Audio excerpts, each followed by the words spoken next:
नमस्कार, देशोन्नतीच्या सुपर 30 मध्ये मी ऐश्वर्या आपलं स्वागत करते।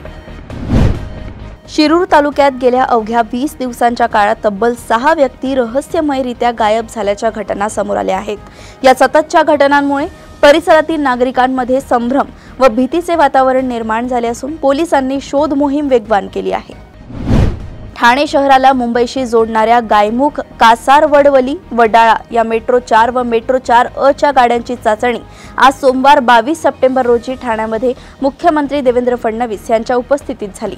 यावेळी उपमुख्यमंत्री एकनाथ शिंदे आणि अजित पवार व परिवहन मंत्री प्रताप सरनाईक देखील उपस्थित होते।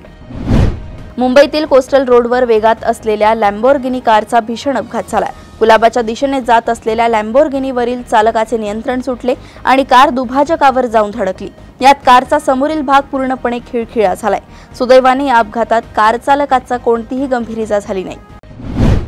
आगामी स्थानिक स्वराज्य संस्थांच्या निवडणुकीसाठी ठाकरे बंधू यांच्या पक्षांची युती होणार हे जवळपास निश्चित मानले जाते। गेल्या काही दिवसांपासून राज ठाकरे आणि उद्धव ठाकरे यांच्यातील दुरावा कमी झाला असून राजकीय दृष्ट्या आता हे दोन्ही भाऊ एकत्र आल्याची केवळ औपचारिक घोषणा बाकी आहे असं बोललं जातंय। त्यातच मनसे आणि उद्धव ठाकरे यांच्या शिवसेनेत जागा वाटपाचा फॉर्म्युला ठरल्याचं समोर आलंय। त्या दोन्ही भावांच्या पक्षात 60-40 असं समीकरण असू शकते। मुंबई महापालिकेत 147 जागा उद्धव ठाकरे आणि 80 जागांवर राज ठाकरे यांच्या मनसेचे उमेदवार दिसू शकतात। नागपूर शहरातील GH रायसोनी इंजिनिअरिंग कॉलेजमध्ये विद्यार्थ्यांनी BMW कारने धोकादायक स्टंट केल्याचा व्हिडिओ सध्या सोशल मीडियावर व्हायरल होतोय। शेकडो विद्यार्थ्यांच्या उपस्थितीत कॉलेज कॅम्पसमध्ये हा प्रकार घडला असून वाहनावर नंबर प्लेट नसल्याचं स्पष्ट दिसतंय। घटनेनंतर कॉलेज प्रशासनाकडून अद्याप अधिकृत प्रतिक्रिया आली नाही। मराठा आरक्षणाचे प्रणेते मनोज जरांगे पाटील यांचे आम्ही आभारी आहोत। त्याच्या दीर्घ आक्रमक आरक्षण विषयक आंदोलनामुळे आम्हाला अनुसूचित जातीच्या आरक्षणासाठी लढा उभारण्याची प्रेरणा मिळाल्याचं प्रतिपादन बंजारा आरक्षण कृती समितीचे नेते तथा महाराष्ट्र प्रदेश काँग्रेस समितीचे उपाध्यक्ष ॲडव्होकेट संजय राठोड यांनी केले आहे। येत्या 25 सप्टेंबर रोजी बुलढाणा येथे बंजारा समाजाला अनुसूचित जमातीचे आरक्षण मिळावे या मागणीसाठी सकल बंजारा समाजाचा मोर्चा काढण्यात येणार असल्याची महत्त्वपूर्ण घोषणावजा माहिती देखील ॲडव्होकेट राठोड यांनी दिली आहे। पनवेल परिसरात गेल्या काही दिवसांमध्ये घडलेल्या गुन्ह्यांच्या घटनांमुळे चोरट्यांची दहशत पनवेलमध्ये वाढल्याचं चित्र आहे। रस्त्यावरून पायी चालणाऱ्या महिलांच्या गळ्यातील दागिने लुटणे, वाहन चालकाला गुंगीचे औषध पाजून लुटणे आणि ज्येष्ठ नागरिकाचे दागिने भर रस्त्यात पोलीस असल्याची बतावणी करून लुटणे हे सर्व प्रकार रस्त्यावरील गुन्हेगारी पनवेलमध्ये वाढल्याचं चित्र आहे। पनवेल परिसरातील पोलिसांची चोरट्यांवरील वचक कमी झाल्याने चोरट्यांची दहशत वाढल्याची चर्चा नागरिकांमध्ये सुरू आहे। अमेरिकेतील ओल्काहोम विद्यापीठातील वॉटर सेंटरकडून प्रायोजित केलेला आंतरराष्ट्रीय जल पुरस्कार 15 सप्टेंबर रोजी डॉक्टर हिमांशु कुलकर्णी यांना मिळालाय। हा पुरस्कार मिळवणारे ते भारतीय उपखंडातील पहिलेच शास्त्रज्ञ ठरले आहे। ट्रॉफी आणि रोख रक्कम $25,000 म्हणजेच 22 लाख रुपये असे या पुरस्काराचं स्वरूप आहे। अभिनेत्री संगीता बिजलानीच्या बंगल्याची तोडफोड करण्यात आली आणि चोरीही करण्यात आली। मात्र 3 महिने उलटूनही या प्रकरणात चोरी कुणी केली किंवा नेमकं पुढे काय झालं याचा सुगावा लागला नाही। अभिनेत्री संगीता बिजलानीने पुणे ग्रामीणचे पोलीस अधीक्षक संदीप सिंग गिल यांची भेट घेतली आहे आणि प्रकरणाची माहिती घेतली आहे। 2027 मध्ये नाशिक आणि त्र्यंबकेश्वर येथे होणाऱ्या कुंभमेळ्यासाठी भूसंपादन हे प्रशासनापुढील सर्वात मोठे आव्हान आहे। हे आव्हान पेलण्यासाठी आता जिल्हाधिकारी जलज शर्मा यांनी हालचाली सुरू केल्या आहेत। त्यासाठी वेगवेगळ्या घटकांच्या बैठका घेऊन ते त्यांना आपलेसे करण्याचा प्रयत्न करत आहेत। त्याचाच एक भाग म्हणून त्र्यंबकेश्वर नगर परिषदेच्या सभागृहात जिल्हाधिकारी शर्मा यांच्या अध्यक्षतेखाली शेतकऱ्यांची बैठक घेण्यात आली। मोकाट गायीच्या हल्ल्यानंतर सोयगाव नववसाहतीमधील सुनंदा अहिरे या महिलेचा बळी गेल्यावर मालेगाव महापालिका प्रशासन ॲक्शन मोडवर आल्याचं दिसतंय। मोकाट जनावरांना पकडण्यासाठी नियुक्त करण्यात आलेल्या पथकातील कर्मचाऱ्यांवर कारवाईचा बडगा उगारतानाच मोकाट जनावरांना पकडण्यासाठीची मोहीम आणखी तीव्र करण्याचा इरादा आयुक्त रवींद्र जाधव यांनी जाहीर केलाय। अलीकडच्या काही वर्षांपासून आदिवासींकडून या रावण दहनाला विरोध वाढत चाललाय। चंद्रपूर, गडचिरोली, भंडारा आणि गोंदिया या पूर्व विदर्भातल्या जिल्ह्यांतून रावण दहन बंद करण्याची मागणी होत आहे। रावण आमचा राजा होता, ते आम दैवत आहे आणि म्हणून त्यांचे दहन करणे हे आमच्या संस्कृतीचा अपमान आहे असं आदिवासी म्हणतात। मुंबईच्या दक्षिण तोंडाशी असलेला दहिसर पथकर नाका पुढे मुंबई अहमदाबाद महामार्गावरील वर्सोवाजवळ स्थलांतरित करण्याची घोषणा उपमुख्यमंत्री एकनाथ शिंदे यांनी केली आहे। या निर्णयामुळे मुंबईकरात आनंदाचं वातावरण निर्माण झालंय। मात्र याला मीरा भाईंदर आणि वसई विरारमधील भूमिपुत्रांनी विरोध दर्शवलाय। उल्हासनगरातील प्रीस्कूलमधील एका चिमुकल्याला मारहाण प्रकरणात शिक्षिकेच्या विरोधात गुन्हा दाखल झालाय। या प्रकरणात मनसे आक्रमक झाली आहे।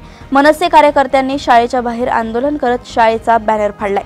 संबंधित शिक्षिकेला लवकरात लवकर अटक करण्यात यावी अशी मागणी करण्यात आली आहे। उल्हासनगरात एक्सलंट किड वर्ल्ड या शाळेचा एक व्हिडिओ सोशल मीडियावर व्हायरल झाला होता। या व्हिडिओत कविता शिकवताना एक चिमुकल्या टाळा वाजवत नाही या कारणावरून शिक्षिकेने त्याला मारहाण केली होती। उपमुख्यमंत्री अजित पवार यांच्या पाठोपाठ एकनाथ शिंदे यांनी त्यांच्या पक्षाच्या मंत्र्यांची कानउघडणी केली आहे। अकार्यक्षम मंत्र्यांना एकनाथ शिंदे यांना सुनावल्याची माहिती आहे। महायुती सरकार पुन्हा सत्तेत आल्यापासून एकनाथ शिंदे यांच्या पक्षाचे मंत्री सर्वाधिक वादग्रस्त राहिले आहेत। त्याचा फटका शिंदे सेनेला येत्या स्थानिक स्वराज्य संस्थांच्या निवडणुकांमध्ये बसण्याची शक्यता आहे। त्यामुळे शिंदे स्वपक्षीय मंत्र्यांना निर्वाणीचा इशारा दिलाय। ऑपरेशन सिंदूर संपलेलं नाही, ते स्थगित करण्यात आले। ऑपरेशन सिंदूरचा पार्ट 2 आणि पार्ट 3 अजून बाकी आहे असं सांगत संरक्षण मंत्री राजनाथ सिंग यांनी दहशतवाद्यांना आश्रय देणाऱ्या पाकिस्तानला स्पष्ट मेसेज दिलाय। आम्ही दहशतवाद्यांचा खात्मा धर्म बघून नाही तर कर्म बघून केला असेही ते म्हणाले आहे। राज्यातील जातीय भेदभाव संपण्याच्या पार्श्वभूमीवर उत्तर प्रदेश सरकारने एक मोठा निर्णय घेतलाय। सार्वजनिक ठिकाणी जातीचा उल्लेख करण्यावर बंदी घातली आहे। तसेच FIR दाखल करतानाही आता FIR मध्ये जातीचा उल्लेख केला जाणार नाही। लग्नासाठी तगादा लावलेल्या कानपूरच्या आकांक्षाला बॉयफ्रेंड सूरजने अत्यंत क्रूरपणे संपवले। त्यानंतर त्याने आकांक्षाचा मृतदेह एका सुटकेसमध्ये भरला। ही सुटकेस तीच होती ज्यावर बसून आकांक्षाने रील शूट केली होती। त्या सुटकेसमध्ये भरून सूरजने तिला यमुना नदीत फेकलं।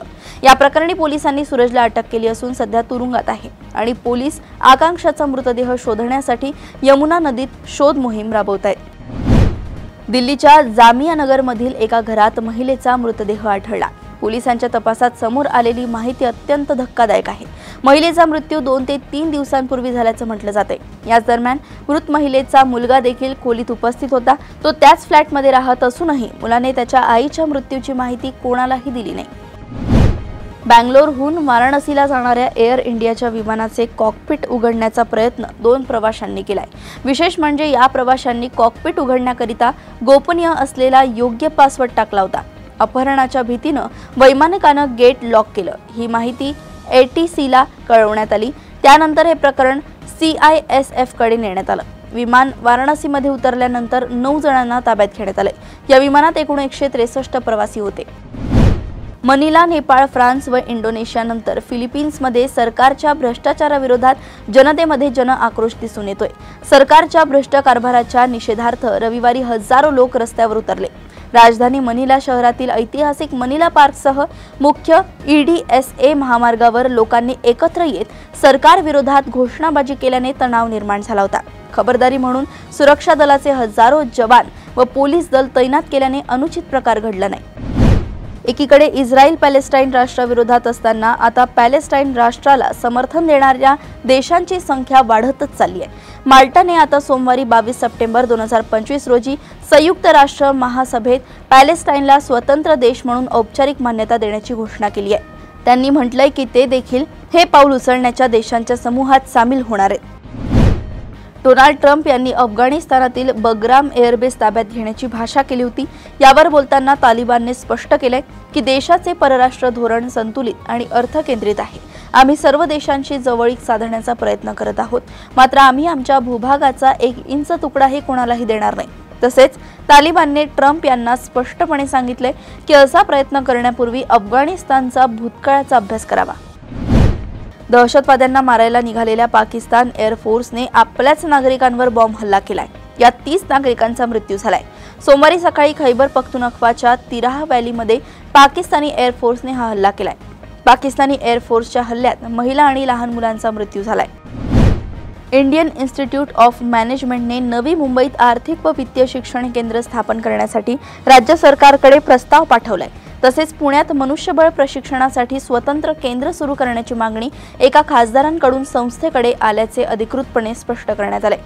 शनिवारी पार पडलेल्या दुसऱ्या दीक्षांत समारंभाच्या निमित्ताने IIM मुंबईचे संचालक प्राध्यापक मनोज कुमार तिवारी यांनी याबाबत माहिती दिली आहे। महाराष्ट्र राज्य मार्ग परिवहन महामंडळाच्या ताफ्यात लवकरच नवीन बसेस दाखल होणार असल्याने पुरेसे मनुष्यबळ उपलब्ध करून देण्यासाठी कंत्राटी पद्धतीने भरती करण्याचा निर्णय घेण्यात आलाय। याबाबत राज्याचे परिवहन मंत्री प्रताप सरनाईक यांनी महत्त्वपूर्ण घोषणा केली आहे। एसटी महामंडळात दाखल होणाऱ्या 8000 नवीन बसेससाठी मनुष्यबळाची अत्यंत आवश्यकता असल्याने कंत्राटी पद्धतीने 17450 चालक व सहाय्यक पदासाठी भरती प्रक्रिया घेण्यात येणार असल्याची घोषणा सरनाईक यांनी शनिवारी केली आहे। लाडकी बहीण योजनेच्या सर्व लाभार्थ्यांना इलेक्ट्रॉनिक पद्धतीने ई-केवायसी पडताळणी अनिवार्य करण्यात आली आहे। यानंतर हजारो लाभार्थ्यांनी ई-केवायसी करण्यास सुरुवात केली। दरम्यान अनेक बनावट वेबसाईट्स ई-केवायसी साठी काम करू लागल्याची बातमी आली आहे। तुम्ही लाडकी बहीण योजनेसाठी ई-केवायसी करत असाल तर सतर्क रहा। बनावट वेबसाईट्स तुमचे खाते रिकामे करू शकतात। आता आठवड्याच्या पहिल्या दिवशी सोन्याच्या किमतींनी चाल बदललेली दिसत आहे। आजपासून नवरात्रोत्सव सुरू झाला असून किमती वाढलेल्या दिसतायत। सण समारंभ सुरू होता सोन्याच्या किमती वाढतात असं चित्र नेहमीच दिसतं। गोल्ड रेट आज वाढले आहेत। आठवड्याच्या सुरुवातीला सोनं महाग दिसत असल्याने ग्राहकांच्या खिशाचा ताण वाढलाय। सोन्याच्या वायद्याची किंमत आज 1,10,750 रुपये आहे। सोन्याचा वायदा आज 700 रुपयांनी वाढलाय। राणी मुखर्जी लवकरच मर्दानी 3 मधून शिवानी शिवाजी रॉय या निर्भीड पोलीस अधिकाऱ्याच्या भूमिकेत परतणार आहे। या आधीच्या दोन्ही भागांना प्रेक्षकांनी भरभरून प्रतिसाद दिला होता आणि आता तिसऱ्या भागाची अधिकृत घोषणा करण्यात आली आहे। नुकतंच सोशल मीडियावर मर्दानी 3चं पोस्टर प्रदर्शित करण्यात आलंय। या पोस्टरमध्ये राणी मुखर्जी आपल्या हातात बंदूक घेऊन खंबीरपणे उभी असल्याचं दिसतंय। भारतीय संघाने पाकिस्तान विरोधात आशिया चषकात दुसरा विजय मिळवला असला तरी भारताने क्षेत्ररक्षणादरम्यान केलेल्या चुकांचीही चर्चा होत आहे। 1-2 नव्हे तर तब्बल 4 कॅचेस भारतीय खेळाडूंनी सोडल्या होत्या। तसेच भारताचा स्टार गोलंदाज जसप्रीत बुमराहला एकही विकेट मिळवता आली नाही। ज्येष्ठ क्रिकेटपटू सुनील गावस्कर यांनी एका गोलंदाजावर नाराजी व्यक्त केली आहे। अशाच सुपर 30 बातम्या जाणून घेण्यासाठी बघत रहा देशोन्नती। नमस्कार।